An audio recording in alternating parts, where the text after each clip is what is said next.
Okay, so we're heading into the house now. Main entrance. Walk in. Immediately to your left is actually the laundry washroom. Place to store dirty socks and shoes, muddy, as well as washer dryer here. And here is actually going to be the guest bathroom. So that's where you can access people living here or people staying here this way.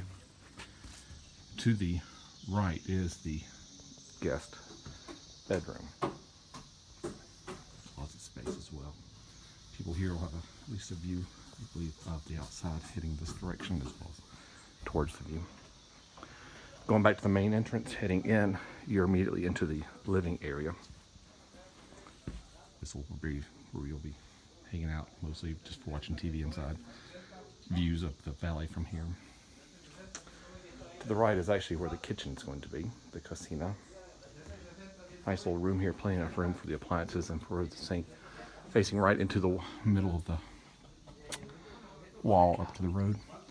Nice storage here. This is built in for the pantry, immediately adjoining the kitchen.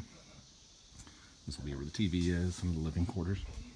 Heading straight in, you're actually now into the master bedroom. A little bit larger closet and a little bit larger bathroom in there. And then looking out into the main valley as well. These will all have entrances from the outside, which will lead right here to the covered outdoors. Be decked, covered, looking out this way.